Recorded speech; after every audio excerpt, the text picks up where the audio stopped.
The bells of the convent tolled for the last time. High in the hills of Thessaly, where olive trees shivered in the autumn wind, a small band of nuns gathered inside their fading chapel. They prayed beneath cracked frescoes, saints with faces long scraped away by age and sorrow. On the horizon, fire shimmered. Ottoman banners were already visible, red cloth fluttering like sparks across the mountains. The women knew exactly what that meant.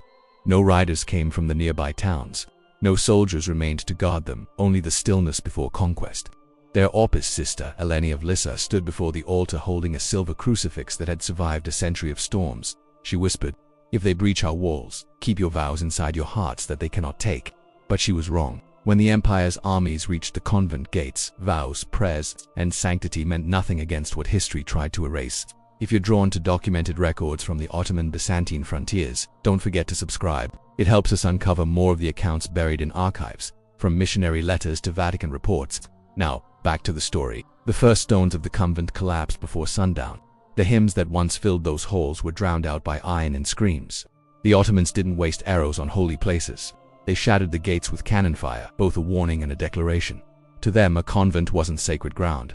It was a symbol of defiance, proof that the cross still dared to rise in conquered soil. Inside, the sisters hid their relics: silver chalices, embroidered icons, fragments of saint bones beneath the chapel floor. They believed if their bodies were lost, their faith might still endure, but the soldiers weren't after treasure. They wanted evidence, proof that they had crushed not just the enemy's armies, but their God. By nightfall, the surviving nuns were herded into the courtyard. Torchlight turned their white robes into shifting gold and shadow. They were told they'd be taken before the Pasha, a promise few ever lived to see fulfilled. What followed became legend, so grim that even church chroniclers avoided the details. By dawn, the convent was ash. Smoke drifted from the refectory where the women once shared bread in silence. Ottoman flags fluttered from the bell tower, signaling nearby units that resistance was over. Yet in that courtyard, something unexpected happened. The soldiers waiting for screams heard singing instead. Bound with rope, the surviving sisters began to chant a hymn not of despair but defiance. The Agnus Dei, Lamb of God who takes away the sins of the world. Their voices trembled but never broke. The Ottoman captain, unsure whether to laugh or silence them, ordered the abbess dragged forward. Eleni still clutched the silver cross rescued from the altar. The captain promised her mercy if she renounced her God and accepted the conqueror's faith. Her sisters would live. Her reply sealed her fate. "I have already given my life. What else can you take?" The captain hesitated, perhaps moved, then turned away, leaving her to his men. What followed was never written in full. Even Ottoman records, which glorified victory, described it only as discipline for those who refused reason. Yet, in later European letters, her name resurfaced. Eleni of Lissa, the nun who would not kneel. By midday, the convent's bells were melted for coin, and the rooftop cross shipped east as a trophy. But soon, rumors spread across nearby villages. They said that when the wind swept through the ruins at night, one could still hear women's voices, not crying, but praying. The smoke had barely faded when the march began, what remained of the order. 22 women in torn habits were driven south toward the coast, ankles bound, watched by Ottoman horsemen to the empire. They weren't prisoners of war, but symbols of conquest, proof that even sacred walls could fall. The journey was merciless. The sun scorched the road. The sisters, who had never stepped beyond their cloister, stumbled from thirst and exhaustion. When one fell, another lifted her veil so soldiers wouldn't trample it. A final act of dignity in a world stripped of mercy. Their abbess was gone, but her last words endured among them. "If you cannot hold the cross, hold each other." After 7 days of walking, the captives reached the port of Volos. Waiting there were Ottoman ships designed not for comfort, but for control. The women were herded aboard, wrists shackled to wooden benches where criminals and slaves once rode. As the sails caught the wind, the shores of Greece faded into the horizon, and with them everything they had ever known. The ship's overseer, Wisef Aga, kept meticulous records: cargo, spices, coins, textiles, and religious captives. It was this very ledger discovered centuries later in the archives of Istanbul that confirmed a story once dismissed as legend. The voyage to Constantinople lasted 12 days. Storms lashed the deck. Salt stung their wounds. Hunger hollowed their faces. Yet what broke them most wasn't pain. It was silence. No one spoke to them except to bark commands. They existed like ghosts floating between sky and sea. At night, the youngest, Sister Magdalena, whispered psalms beneath her breath. Her voice was faint, barely audible over the crashing waves, but even the chained prisoners around her, Greeks, Serbs, and Italians, turned their heads to listen.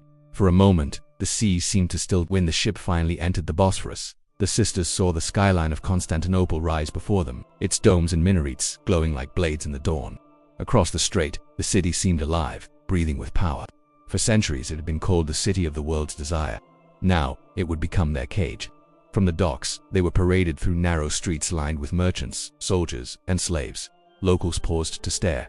Christian nuns among captives were a rarity. Even in an empire built on conquest, they were led past the ancient walls of Blackoni toward the imperial district where their fates would be sealed. In the shadow of Hagia Sophia, the once great cathedral of Christendom, they were forced to kneel. As the muezzins' calls echoed from the minuets, one of the sisters whispered, "We are home, but it is no longer ours."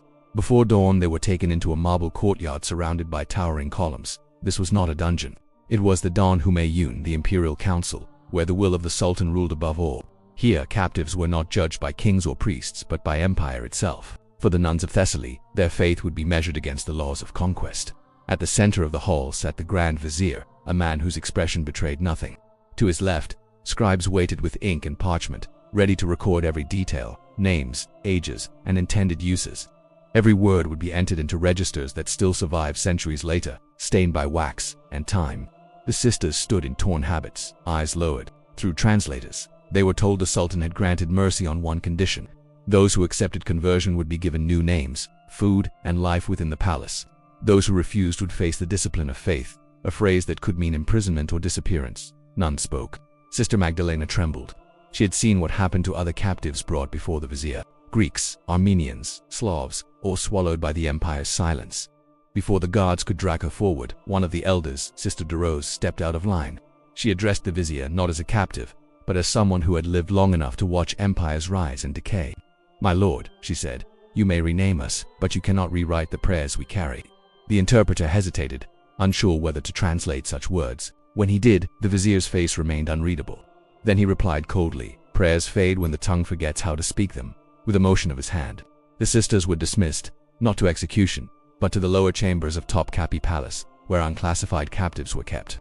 Some would call it mercy, others would later call it something far worse. Some were given a different kind of prison, one disguised as service. Beneath the palace gardens lay a labyrinth of stone halls sealed from the sun. Each chamber had a thin slit for light, barely enough to tell night from day. The nuns were strict of their habits, clothed in rough garments, and told they would now serve cleaning floors, sewing garments, feeding fires for the upper chambers. It was meant to break them, to turn holiness into servitude, but the Ottomans underestimated them. These were women who had already lived under vows of silence and denial. Hunger, cold, and solitude were nothing new. For them, suffering was not punishment. It was devotion made real. Even in this subterranean prison, their discipline became armor. At night, they prayed in secret. One carved a cross into the clay wall with her fingernail. Another traced verses into the dust beneath her straw bed. They began counting days by the rhythm of the muezzin's call, not out of conversion but as a defiant clock for faith that refused to die. Soon whispers spread among the servants. There were stories of the silent sisters, foreign women buried beneath the palace who never spoke, never begged. Some called them cursed, others called them saints. Their silence echoed through the tunnels louder than prayer. Days bled into months. Their hands blistered from labor, washing linens, polishing brass, tending fires that gave heat to others but none to them. Their names were forbidden. Each woman was given a number, a mark of ownership. The empire believed time and hunger would bend even the strongest faith. That was when the next stage began, a test disguised as mercy. First came kindness. Food, oil, and silks were sent to their quarters. Learned men from the palace came to speak gently, offering rest, peace, even small freedoms. "Your God and ours are not enemies," one imam said. "Take our tongue and you will be free." But they all understood what that freedom meant, erasing the memory of who they were. To forget was the one sin they could not commit. Sister Magdalena, once frail and trembling, began to rise as their strength. She whispered fragments of scripture remembered from their convent, verses half forgotten reshaped into prayers that kept them alive. Even incomplete, the word endured. When persuasion failed, the masks came off.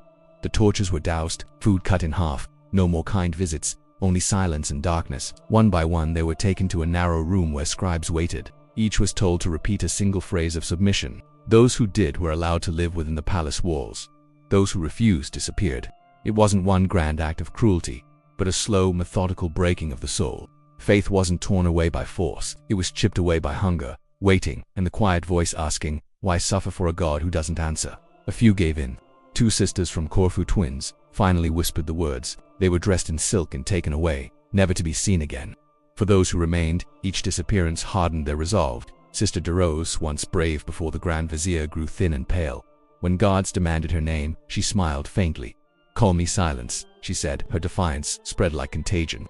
From that moment, none of them spoke to their captives again. When questioned, they answered only with stillness, and in that stillness they reclaimed what the empire thought it had taken: control. Official records mention them only in passing. Foreign captives, unresponsive, unproductive. To the Ottomans, they were failed conversions. To history, they became something else. Living proof that faith could survive where walls and chains could not. By the time spring returned to the palace gardens above, only 11 of the original 22 were still alive. The guards called them ghosts in rags, but the servants whispered of something stranger that sometimes deep in the night faint voices could be heard beneath the palace, chanting in a language no one remembered but everyone feared. It was the same hymn they had sung as their convent burned, and within those forgotten corridors where no sunlight reached, the survivors found something unexpected: an old sealed archway buried in dust and stone. At first it was a hiding place, but slowly it became something sacred. They used broken pottery for candle holders, a scrap of linen for an altar cloth. From a shard of a shattered mirror, they fashioned a crude cross. In this secret chapel, they gathered each night after the palace slept. No hymns, no sermons, only whispers. Each woman knelt and shared a memory, a home, a church bell, the warmth of bread before dawn. These memories became their new psalms, small offerings to a God who still listened in the dark. A Venetian prisoner once wrote of strange voices echoing beneath the harem, women singing in Latin to a God not of this empire. For centuries, historians dismissed it as superstition until beneath the Topkapı ruins, archaeologists uncovered a small chamber lined with Christian carvings, silent proof that their prayers had never truly stopped. Crosses scratched into the stone. A Latin phrase half erased by time: lux in tenebris. Lucet, the light shines in the darkness. That small discovery changed everything. It proved these women had not simply vanished. They had left a mark, a silent revolt etched into the walls. Inside the hidden chapel, Sister Magdalena, once frail, now the center of their faith, began marking the walls with charcoal. Names could not be written openly, so she devised symbols instead. A bird for each sister still alive, a small flame for those who had been lost. Whenever a new bird failed to appear, it meant another had disappeared. The guards never uncovered the chapel, yet they began to notice subtle shifts in their captives.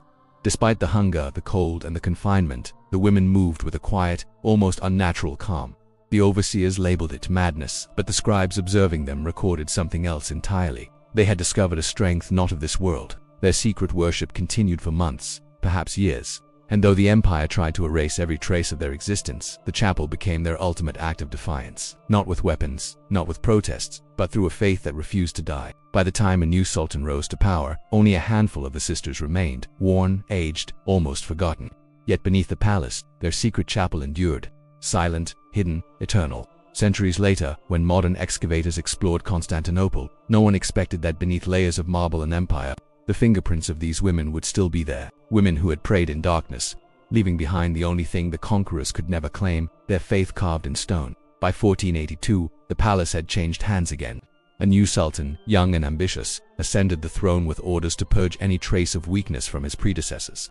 Every servant, concubine, and laborer was meticulously recorded except one group. In the Topkapı archives, under columns of names, there was a blank space, a gap where 21 entries should have been. The ledger read them unfit for service, disposed, no dates, no burial records, nothing. This was how history erased them, not with fire, but with withheld ink.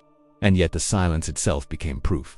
Only something shameful is hidden so carefully. Centuries later, an Ottoman courtier's diary surfaced in the archives of Bursa, cryptically mentioning foreign women who had refused to submit and disappeared beneath the palace foundations. Another letter intercepted by Venetian spies in 1484 spoke of nuns who would not bow to the sultan's will. Together, these fragments revealed a truth the empire had tried to bury: the deliberate erasure of women who had become spiritual symbols of resistance. The last record of Sister Magdalena comes from decades later, written by an Italian pilgrim.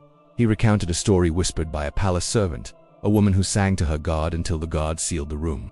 Her name was unknown, but the faint hymn he described survived the stone itself. In that echo, her story endured.